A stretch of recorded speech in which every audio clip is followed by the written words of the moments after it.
Good morning students. मैं Vishnu Sharma, lecturer computer science, government polytechnic college Dausa से।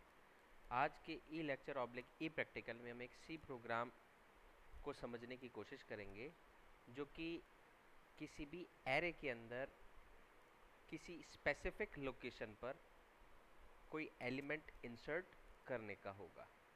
ये सी प्रोग्रामिंग लैंग्वेज से रिलेटेड है, जो कि board of technical education Rajasthan के subject code CS1, CS201, EL210 और अहमी 210 सब्जेक्ट कोड से रिलेटेड है।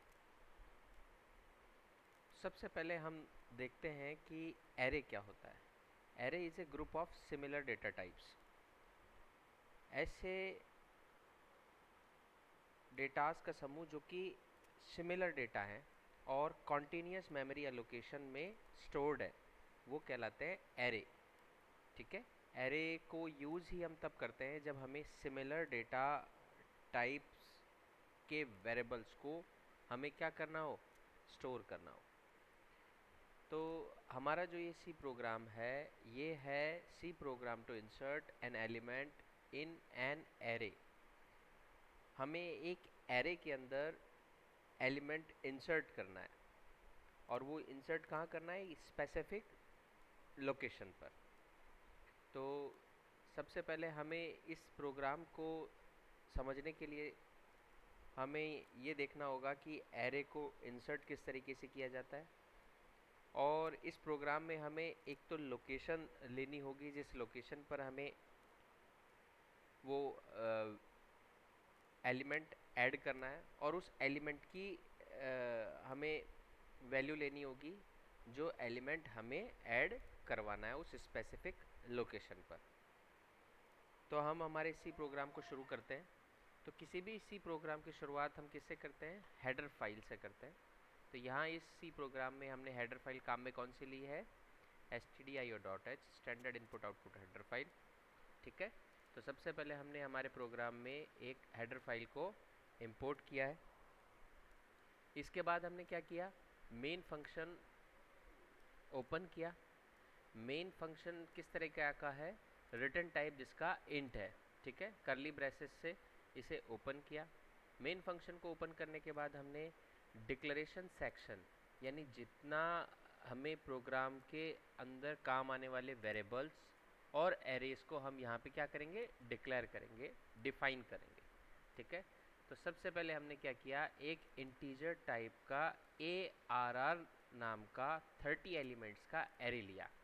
तो एरे को डिक्लेयर करने का सिंटेक्स क्या होता है, डेटा टाइप, एरे नेम और बड़े ब्रैकेट्स के अंदर उस एरे की साइज़। तो हमने यहाँ साइज़ कितनी ली एरे की, 30 ली। ठीक है। हम 30 साइज़ का एरे ले रहे हैं। इसके बाद हमने क्या किया, इसके बाद हमने एलिमेंट लिया। वो एलिमेंट जो कि हमें इंसर्ट कराना है, उसके लिए हमने एक एलिमेंट नाम का एक वेरिएबल ले लिया। इसके बाद हमने एक नम नाम का वेरिएबल ले लिया। नम वेरिएबल इसलिए लिया कि हमें कितने एलिमेंट इसके शुरू में रखने हैं, क्योंकि हमें फील्ड एरे के अंदर किसी स्पेसिफिक पोजीशन के अंदर एलिमेंट ऐड कराना, तो पहले एरे को फिल्ड करेंगे। तो हम इस 30 एलिमेंट के एरे में सपोज किसी हमने नम की वैल्यू 5 ले ली, तो 5 एलिमेंट पहले हम इस एरे में क्या करेंगे, ऐड करेंगे। तब हम उसके बाद किसी 6 एलिमेंट को किसी स्पेसिफिक पोजीशन के ऊपर क्या करवाएंगे, ऐड करवाएंगे। तो नम वेरिएबल क्या बता रहा है, नम वेरिएबल वो काउंटिंग बता रहा है कि जितने काउंटिंग का एरे आपको फिल्ड करना है। एक आई वेरिएबल ले लिया जो कि हमारे अंदर प्रोसेसिंग में काम में आएगा जब हमें लूप यूज़ लेने होंगे। एक लोकेशन नाम का एरे वेरिएबल ले लिया, क्योंकि लोकेशन ये वो स्पेसिफिक पोजीशन है जिस पोजीशन पर हमें एरे के अंदर वैल्यू को क्या कराना है, इंसर्ट करवाना है। ठीक है। अब आप देखेंगे हमने एक प्रिंट एफ फंक्शन रन किया है। प्रिंट एफ फंक्शन क्या करता है, हमारे प्रोग्राम के ड्यूरेशन के अंदर आपके कंसोल पर डिस्प्ले करने का काम करता है। ठीक है। तो हमने देखा print F function double quotes के अंदर हमने बैकवर्ड स्लैश एन काम में लिया। बैकवर्ड स्लैश एन क्या करता है, हमारे प्रोग्राम का जो कर्सर है वो नेक्स्ट लाइन के ऊपर ले जाने का काम करता है। देन इसके बाद हमने मैसेज डिस्प्ले कराया एंटर नंबर ऑफ एलिमेंट्स। भाई नंबर ऑफ एलिमेंट्स कितने आपको चाहिए वो एंटर करने हैं। अब वो किस में जाएंगे, नम के अंदर, ताकि हमें पता लग सके हमें इतने एलिमेंट्स का एरे इंसर्ट कराना है। तो हमने स्कैनएफ की हेल्प से हमने क्या किया, डबल कोट्स के अंदर मॉड्यूलस डी फॉर्मेट स्पेसिफायर काम में लिया और हमने नम के अंदर वो वैल्यू इंसर्ट कराई कि जितने एलिमेंट्स हमें एरे के अंदर ऐड करने हैं। ठीक है, तो सपोज़ कीजिए हमने जैसे ARR30 नाम का हमने एक एरे ले रखा था जिसके अंदर 30 एलिमेंट्स हम इंसर्ट करवा सकते थे। तो यहाँ पर हमने क्या किया, नम की वैल्यू 5 ले ली, यानी हमें 5 एलिमेंट्स का एक एरे पहले इंसर्ट करवाना है। ठीक है, तो एरे इंसर्ट करवाने के लिए हमने यहाँ पे लूप काम में लिया, फॉर लूप। तो फॉर लूप हमने काम में लिया i इक्वल टू 0, इसको इनिशलाइज कराया, सेमी कॉलन लगाया और उसके बाद हमने क्या किया, कंडीशन i लेस देन नम। ठीक है, फिर सेमी कॉलन और i प्लस प्लस। ठीक है, तो यहाँ फॉर लूप हमने फॉर लूप, कोई भी फॉर लूप 3 पार्ट्स में डिवाइडेड होता है, कंडीशन पार्ट, सबसे पहले इनिशियलाइजेशन, फिर कंडीशन पार्ट और इंक्रीमेंट डिक्रीमेंट पार्ट। यहाँ इनिशियलाइजेशन में i इक्वल टू हमने 0 लिया, देन उसके बाद कंडीशन हमने चेक की i less than num. Suppose कीजिए हमने नम नाम के वेरिएबल में 5 इंसर्ट कराया था, तो i अभी शुरू में कितना इनिशियलाइज हुआ, 0, 0 लेस देन 5। कंडीशन ट्रू है, कंडीशन ट्रू होते ही आप किस में जाएंगे, फॉर लूप की बॉडी में आपका प्रोग्राम का कंट्रोल चला जाएगा। प्रोग्राम के कंट्रोल में आप देख पा रहे हैं स्कैनएफ फंक्शन काम में आ रहा है, जो कि आपकी इंसर्ट इंटीजर टाइप की जो वैल्यू आप इंसर्ट कर रहे हैं उसको स्कैन करके एरे ARR ith वैल्यू, यानी फर्स्ट ऑफ ऑल i की वैल्यू कितना है, 0, यानी ARR एरे की 0 प्लेस की जो वैल्यू है उस पर वैल्यू आपकी इंसर्ट करवा रहा है।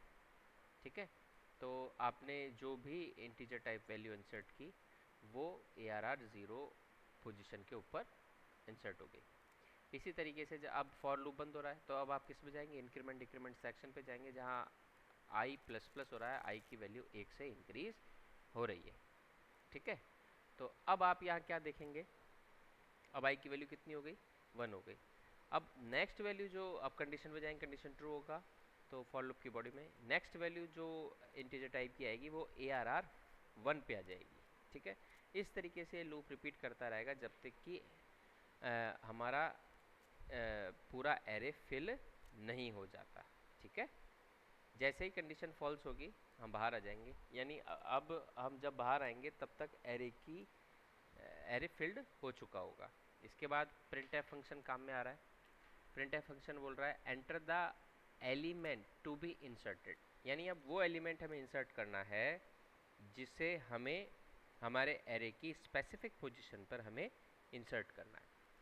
ये इसके नेक्स्ट लाइन पे हमने स्कैनएफ की हेल्प से उस वेरिएबल की वैल्यू इंसर्ट की जो कि इंटीजर टाइप की थी, और आपने वो कौन से वेरिएबल में स्टोर करा दी, एलिमेंट वेरिएबल में आपने स्टोर करा दी। ठीक है, नेक्स्ट लाइन में आप देखेंगे कि एक प्रिंटएफ फंक्शन और काम में आ रहा है जो कि डिस्प्ले करा रहा है एंटर द लोकेशन, यानी अब आप क्या करें, लोकेशन एंटर कीजिए जिस पर्टिकुलर लोकेशन के ऊपर आपको ये एलिमेंट वैल्यू इंसर्ट करवानी है। ठीक है, तो स्कैनएफ की हेल्प से आपने वो लोकेशन भी एंटर करवा दिया। सपोज कीजिए आपने 5 एलिमेंट्स का एरे बना रखा है, तो आप वो लोकेशन 1 to 5 के बीच में आप ले लेंगे। ठीक है, अब इसके बाद क्या किया आपने, जब आपने एरे भी फिल्ड कर दिया, एलिमेंट की वैल्यू भी इंसर्ट करा दी, लोकेशन की वैल्यू भी इंसर्ट करा दी, तो अब आप एक स्पेस क्रिएट करेंगे, create space at the specified location, यानी जिस लोकेशन के लिए हमें इंसर्ट कराना है उस लोकेशन के लिए हमें पहले स्पेस क्रिएट करना होगा। इसके लिए हमने देखिए, आप देख पा रहे होंगे स्क्रीन पर, फॉर लूप की हेल्प से हमने क्या किया, i equal to num, semicolon i greater than and equals to location, then semicolon i minus minus. यानी आप क्या कर रहे हैं, आप आई की वैल्यू नम ले रहे हैं, देन कंडीशन चेक करा रहे हैं। सपोज कीजिए नम की वैल्यू 5 थी, यानी आई के अंदर कितना आ गया 5। अब आप क्या कर रहे हैं, 5 greater than and equals to location. अब सपोज कीजिए लोकेशन 2 थी, जिस 2 लोकेशन के ऊपर लोकेशन की वैल्यू आपने 2 दे रखी थी, एंड सेकेंड लोकेशन पे आपको वो स्पेसिफिक वैल्यू इंसर्ट करनी थी, तो वो स्पेसिफिक जो पोजीशन है यानी 2 उसे खाली करना होगा। तो खाली करने के लिए, स्पेस करने के लिए आपने क्या किया, location 5 greater than and equals to 2, yes condition true है, तो आप एंटर करेंगे और यहाँ क्या करेंगे, a r r i equals to a r r i minus 1, आप एक से इसको शिफ्ट कर देंगे। ठीक है, सपोज कीजिए 5 था ना, तो a r r 5 equals to a r r i minus 1 यानी 4। ठीक है, यानी ए आर आर 4 की जो आपका लोकेशन था, लोकेशन पे जो वैल्यू था वो आपने 5 पर शिफ्ट कर दिया, यानी कॉपी कर दिया। ठीक है, अब इसके बाद आप किस पे जाएंगे, इंक्रीमेंट डिक्रीमेंट सेक्शन पे जाएंगे, आई की वैल्यू क्या हो गई, 1 से कम हो गई। देन वापस कंडीशन चेक करेंगे, 4 greater than and equals to location suppose कीजिए 2 थी। ठीक है, 4 greater than and equals to 2, yes condition true है। कंडीशन ट्रू हो गई तो वापस अंदर जाएंगे, तो इस बार क्या होगा, a r r 4 equals to a r r 3, यानी 3 की वैल्यू 4 में कॉपी हो गई। ठीक है, इस तरीके से आप इस लूप की हेल्प से आप लोकेशन मतलब जितने भी आप स्पेस क्रिएट कर रहे हैं और जितनी भी इसके लोकेशन के आगे की वैल्यूज़ थी आपने एक एक आगे कॉपी कर दी। देन जैसे ही आप लूप से बाहर निकलेंगे तो हमने नम की वैल्यू 1 से बढ़ा दी, क्योंकि अब हमारे लिए एलिमेंट्स कितने हो जाएंगे, जितने एलिमेंट शुरू में थे उससे एक ज़्यादा, क्योंकि हमें एक वैल्यू एलिमेंट इंसर्ट करवाना है।